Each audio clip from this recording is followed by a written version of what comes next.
Hi friends, welcome to Deepika reviews. ఈ video మీకు నచ్చినట్లయితే వీడియోని లైక్ చేసి షేర్ చేసి సబ్స్క్రైబ్ చేసుకోవడం మర్చిపోకండి. అత్తయ్య, వాళ్ళకంటే బుద్ధి లేదు, పెద్దవాళ్ళు. మీకైనా బుద్ధి ఉండాలి కదా. చిన్నపిల్ల అక్షయను వాళ్ళు టిఫిన్ వేసుకోమని చెప్తుంటే మీరేం చేస్తున్నారు అత్తయ్య? మీరైనా అక్షయ్కు టిఫిన్ వేసి పెట్టాలి కదా.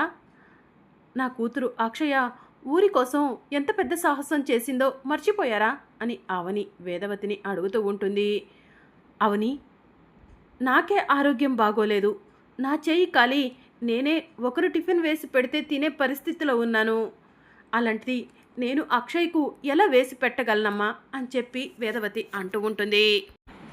అవును అవని, అమ్మని తప్పు పట్టకు, అమ్మ చెయ్యే ఖాళీ ఉంది కదా, నీకు కూడా తెలుసు కదా అని శ్రీకర్ అంటూ ఉంటాడు. సారీ అత్తయ్య, తొందరపడి మిమ్మల్ని మాట అనేశాను అని చెప్పి అవని అంటుంది. పర్వాలేదులే అవని అని వేదవతి అంటుంది. వీళ్ళు అసలు మనుషులే కాదు, చిన్న పిల్లవని కూడా చూడకుండా నీకు టిఫిన్ పెట్టకుండా వాళ్ళు కడుపులు పగిలేలా తింటున్నారు. రామ్మ అక్షయ, నీకు నేను టిఫిన్ వేసి పెడతాను అని చెప్పి అవని అంటుంది. వద్దమ్మా, నాకు ఆకలిగా లేదు అని అక్షయ్ చెప్తూ ఉంటుంది. ఆకలి లేకుండా ఎలా ఉంటుంది చెప్పు? ఈ అమ్మకే అబద్ధం చెప్తున్నావా అని అవని అక్షయ్ను తీసుకొని కిచెన్లోకి వెళ్తుంది. అక్షయ్ చేతికి వెన్నపూస రాసుకుంటూ టిఫిన్ వేస్తూ ఉంటుంది. ఇక అక్షయ్కు అవని కిచెన్లోనే టిఫిన్ తినిపిస్తూ ఉంటుంది. అక్షయ, చెయ్యి బాగా మండుతుందమ్మా అని అవని అడుగుతూ ఉంటుంది. లేదమ్మా, తగ్గిపోయింది. నీ ప్రేమ నాకు కాలిన గాయాన్ని మాయం చేసేసిందమ్మా అని అక్షయ్ చెప్తూ ఉంటుంది. చూసారా అత్తయ్య, నిన్న మీ చెయ్యి కాలితే అవని ఇలానే మీకు అన్నము టిఫిను తినిపించిందా? తన కడుపును పుట్టిన కూతురు కాబట్టి తనకు ఎన్ని సేవలు చేస్తుందో చూడండి అని చెప్పి నిహారిక చెప్తూ ఉంటుంది. వేదవతి కోపంగా అక్షయ్ వైపు అవని వైపు చూస్తూ ఉంటుంది. అత్తయ్య, మీకు మరో ముఖ్యమైన విషయం చెప్పాలి. రేపు ఆ అక్షయ్కు ఊరి వాళ్ళు జగన్నాథం గారు అందరూ కలిసి గుడిలో సన్మానం చేయాలనుకుంటున్నారంట అని నిహారిక చెప్తూ ఉంటుంది.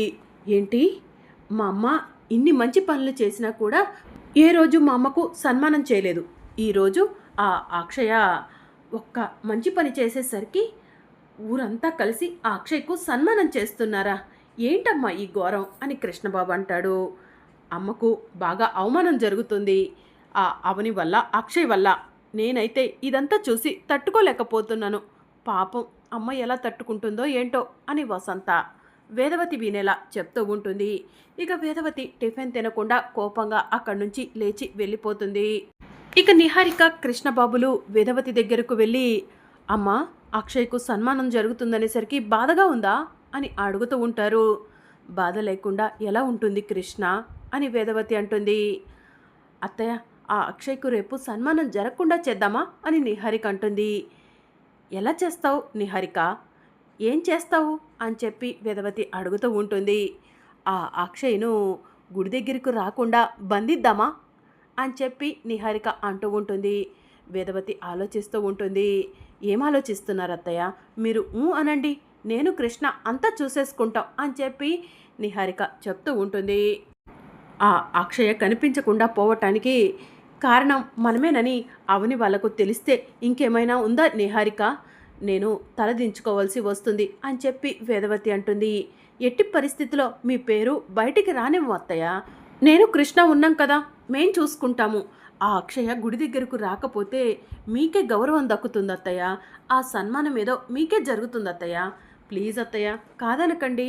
ఊరి వాళ్ళంతా మీకు సన్మానం చేస్తుంటే చూడాలనుంది అత్తయ్య అని చెప్పి నిహారిక అంటుంది. నిహారిక, నా పేరు బయటికి వస్తే మీ మావయ్య కోప్పడతారు, జాగ్రత్త అని వేదవతి అంటుంది. అమ్మ ఒప్పుకుంది బంగారం. అయితే ఆ అక్షయ్ను రేపు గుడికి రాకుండా కిడ్నాప్ చేసేద్దాం అని కృష్ణబాబు అంటాడు. ఆ మాటలను దూరం నుంచి ప్రసాదరావు వింటాడు. చిచి, అసలు మీరు మనుషులేనా అని ప్రసాదరావు కోపంగా అడుగుతూ ఉంటాడు. ఇక దాంతో వేదవతి, కృష్ణబాబు, నిహారిక షాకింగ్గా ప్రసాదరావు వైపు చూస్తూ ఉంటారు. మీరు మారరు, జన్మలో మీరు మారరని నాకు అర్థమైపోయింది అని ప్రసాదరావు అంటాడు. ఏంటండి అలా మాట్లాడుతున్నారు అని వేదవతి అడుగుతూ ఉంటుంది. ఇక దాంతో ప్రసాదరావు వేదవతిని కొట్టడానికి చెయ్యి ఎత్తుతాడు. నానా, ఏం చేస్తున్నారు మీరు? అమ్మను కొట్టరా అని కృష్ణబాబు అంటాడు. కొట్టడం కదరా, చంపేయాలి అని చెప్పి ప్రసాదరావు అంటాడు. అంత తప్పు నేనేం చేశానండి అని వేదవతి అంటుంది. అక్షయ అవని కలిసి నీ ప్రాణాలు కాపాడటం కోసం ఎంత పోరాటం చేశారో మర్చిపోయావా వేద? అదంతా మర్చిపోయి అక్షయ్ను కిడ్నాప్ చేస్తామని నిహారిక కృష్ణబాబు అడిగేసరికి నువ్వు కూడా సరే అంటావా? చిచి, నిన్ను చూస్తుంటే అసహ్యం వేస్తుంది వేద. ఏంటి వేద ఇలా మారిపోయావు అని చెప్పి ప్రసాదరావు అంటూ ఉంటాడు. ఏమండి, మీరు పొరపాటు పడుతున్నారండి అని వేదవతి అంటుంది. నా చెవులారా అన్ని విన్నాను వేద, ఇక నువ్వు ఎన్ని చెప్పినా కూడా నేను వినను అని ప్రసాదరావు అంటూ ఉంటాడు. నేను చెప్పేది వినండి అని వేదవతి అంటూ ఉంటుంది. ఏం చెప్తావు, ఏం వినమంటావు వేద? అక్షయ్కు అవనికి ఊరి వాళ్ళందరూ కలిసి సన్మానం చేయాలనుకుంటుంటే అది విని చూసి తట్టుకోలేకపోతున్నాను. అందుకే అక్షయ్ను కిడ్నాప్ చేయమంటున్నానని చెప్తావా వేద అని ప్రసాదరావు అంటాడు. నీ బుద్ధి ఇది కాదు వేద, వీళ్ళను చూసి నువ్వు మారిపోతున్నావు వేద అని ప్రసాదరావు అంటూ ఉంటాడు. ఏమండి ఏమండి నేను చెప్పేది వినండి అని వేదవతి అంటుంది. వద్దు వేద, నువ్వు మారిపోయావని శ్రీకర్, అవని, అక్షయ ఎంతగానో సంతోషపడుతున్నారు. నీ బుద్ధి ఇదేనని వాళ్ళకు తెలిస్తే వాళ్ళు ఎంతగానో బాధపడతారు అని చెప్పి ప్రసాదరావు అంటూ ఉంటాడు. ఏమండి అది కాదండి అని వేదవతి అంటుంది. వద్దు, నువ్వేం చెప్పొద్దు. నువ్వు ఇప్పటి వరకు ఈ నిహారిక కృష్ణబాబులతో చేతులు కలిపి చేసిందంతా కూడా నేను కళ్ళారా చూశాను, చెవులారా విన్నాను. నా వేద బుద్ధి ఇదా అనిపిస్తుంది. ఒకప్పుడు నా తల్లిదండ్రులు ఈరోజు నువ్వు ఆలోచిస్తున్నట్టు ఆలోచించి ఉంటే ముక్కు పుడక అమ్మవారు నీ దగ్గరికి వచ్చేయా వేద? నా తల్లిదండ్రులు ఆ రోజు స్వార్థంగా ఆలోచించకుండా నీలాంటి జాతకం కలిగిన అమ్మాయిని ఇంటికి కోడలుగా తీసుకురావాలని చెప్పేసరికి వెనక ముందు ఆలోచించకుండా నిన్ను కోడలిగా తీసుకొచ్చి ముక్కు పుడకను అమ్మవారిని నీ చేతిలో పెట్టారు. ఈరోజు నువ్వు ఆ ముక్కు పుడకను అమ్మవారిని అక్షయ్కు అప్పచెప్పాలి కదా. ఆ రోజు కోసమే కదా మనం ఇన్ని సంవత్సరాలుగా ఎదురు చూసింది. అదంతా మరిచిపోయి నువ్వు ఇలా చేయటం ఏం బాలేదు వేదా అని ప్రసాదరావు చెప్తూ ఉంటాడు. ఈ విషయం ఇప్పుడే అవనికి శ్రీకర్కు చెప్తాను. అవని, శ్రీకర్ అని చెప్పి ప్రసాదరావు పిలుస్తూ ఉంటాడు. వద్దండి, వద్దు ప్లీజ్, వాళ్ళకు ఈ విషయం చెప్పకనండి, నన్ను అసహ్యించుకుంటారు అని వేదవతి అంటుంది. నిన్ను అసహ్యించుకోవాలి, అవమానించాలి, అప్పుడే నీకు బుద్ధొస్తుంది వేద అని చెప్పి ప్రసాదరావు అంటూ ఉంటాడు. నువ్వు చేస్తున్న తప్పులకు, పొరపాట్లకు అమ్మవారు ఆగ్రహానికి గురైంది. అందుకే నిన్ను కాదని అవని అక్షయల దగ్గరకు వెళ్ళిపోయింది. ఇన్ని రోజుల తర్వాత తప్పేంటో తెలుసుకొని నువ్వు మారిపోతావనుకుంటే నువ్వు ఇలా మళ్ళీ నిహారిక కృష్ణబాబు మాట విని అక్షయ్ను దూరం పెడుతున్నావు. అక్షయ్ను బాధ పెట్టాలని చూస్తున్నావు. అవనిని, అక్షయ్ను బాధ పెట్టాలని చూస్తే ఆ అమ్మవారు చూస్తూ ఊరుకోదు. అవని వశీకరణను అంతం చేసేటప్పుడు ఆ అవనిలో అమ్మవారిని చూసావు కదా, అదే అమ్మవారు నీపై కూడా ఇలానే ఆగ్రహానికి గురవుతుంది. అవనిలో అమ్మవారిని చూసావంటే గజగజ వణికిపోతావు.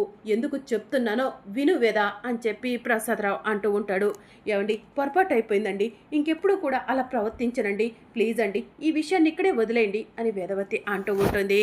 ఇక అప్పుడే శ్రీకర్, అవని ఏంటి నాన్న పిలిచారు అనుకుంటూ వేదవతి వాళ్ళ దగ్గరకు వస్తారు.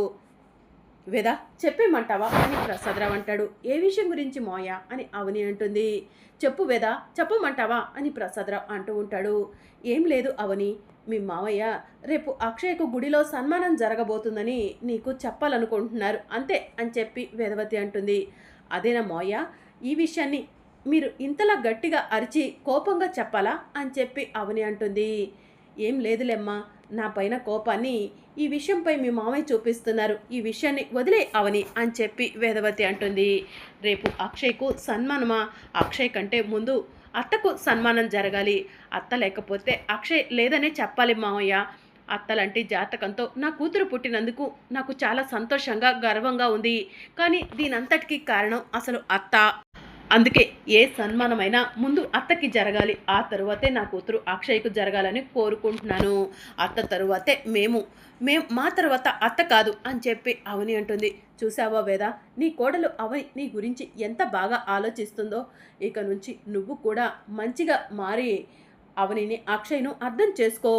అవని, అక్షయ్ ఇద్దరు కూడా సంతోషంగా ఉంటారు అని చెప్పి ప్రసాదరావు చెప్తూ ఉంటాడు. సరేనండి, ఇక నుంచి అక్షయ్‌ను, అవనిని నా కన్న కూతుర్ల కంటే ఎక్కువగా చూసుకుంటాను. ఇక మీరు ఈ విషయం గురించి ఆలోచించకండి. వెళ్ళండండి. వెళ్ళి రెస్ట్ తీసుకోండి అని వేదవతి చెప్పడంతో ప్రసాదరావు అక్కడి నుంచి వెళ్ళిపోతాడు. అసలు మామయ్య, అత్తయ్య మధ్య ఏం జరిగింది? మామయ్య ఎందుకు అలా ఉన్నారు? అని అవని ఆలోచిస్తూ ఉంటుంది. మరి అప్‌కమింగ్ ఎపిసోడ్‌లో ఏం జరగబోతుందో తెలుసుకోవాలనుకుంటున్నారా? అయితే ఛానల్‌ను సబ్స్క్రైబ్ చేసుకొని సపోర్ట్ చేయడం మర్చిపోకండి. Thank you for watching.